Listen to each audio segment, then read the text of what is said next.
Hello, Madame Noir. I am David Tutera, party planner to the stars and the host of My Fair Wedding that airs on WeTV every Sunday night at 9 p.m. So I'm here to answer your burning questions that you had for me. So let's just get started. So the first question is, when picking a venue, is the location or the ability to transform it more important? Now that's a great question, but it's kind of both important, because I always tell people when they're working on a budget to search for a venue that looks like the style of the wedding that you want to have executed.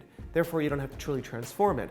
Then if you want to find a venue that you don't care about how it looks, the transformation of that venue is going to cost you a lot of money. I mean, often on the show, we bring in drapery and we have to pipe and drape the ceiling to floor of all the walls, and that costs a lot of money. And there are many venues that you can find that have all the things that you want. So think about it. Do you want a venue that costs you less money, or do you want a venue that you can do just about anything in? All right, so the second question. What's the best way to make an at-home wedding look elegant and classy? What I love about those of you that want to plan an at-home wedding is that you truly can transform that space to have your own personality. First of all, it's important that all weddings tell the story of the bride and groom. And when you're having a wedding at home, you're embracing your family traditions. You're sort of taking the things that you grew up with and using it to sort of tell the story of who you are. To me, at-home weddings can be classy, can be elegant, but yet still can be casual. It depends on your personality. Third question, how did you get started as a wedding planner? I guess that's how did I get started as a wedding planner? I'm gonna tell the truth of the story, which sometimes I don't tell that often, but at the age of 19, I started my business by accident because I was the guy that sort of dressed up in crazy costumes, delivering balloon singing telegrams in ridiculous costumes.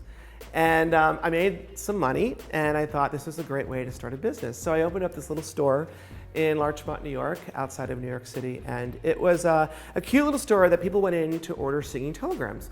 But I would decorate the window differently every month.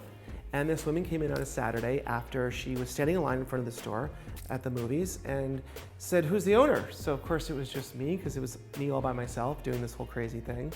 And she said, "Would you decorate my son's bar mitzvah like the window display that you've created?" So I went, oh, okay. And she walked out the door, and I called my friend and I said, what in the world is a bar mitzvah? I had no idea. That is literally how I started my business. That first celebration I did, and did it really well, led to my first wedding, and then my business sort of just was born at that moment. So here's the next question. For women over 40, what would be more suitable, a big fluff and puff wedding or a quiet destination wedding? What is suitable color for a 40-year-old bride?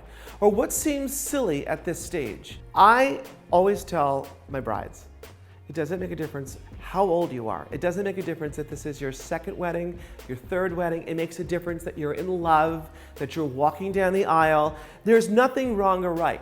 This is a very common question, because women sort of feel like maybe I shouldn't wear a white dress if I'm at a certain age, or maybe it shouldn't be a princess wedding if I'm over 40.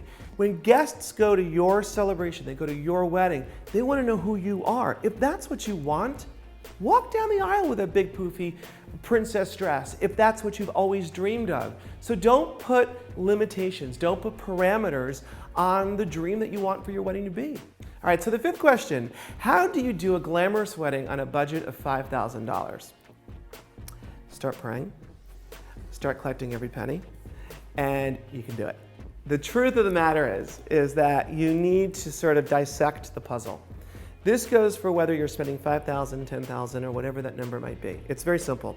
First of all, you take the budget, you look at it as a puzzle, and you pick all the pieces of the puzzle, which is of course your wedding plans, and you have to find out what every single piece is going to cost. Now, before you execute spending money in one area, you can't do that until you know what everything's going to cost you, because lots of times brides go online, they purchase a lot of trinkets, and they wind up spending too much money there, not having enough money for a wedding cake, or not having enough money for a DJ, and that sort of defeats the purpose of having a great celebration. So here's the rule of thumb. Learn the costs of everything, know what your expectations are. If you have $5,000, you might not be able to have 200 guests. You may be able to have 50 people and have all of the things that you truly want for your wedding. It's the emotion, the energy, the celebration, and the unity of the people that you want there for your wedding. So I hope that helps.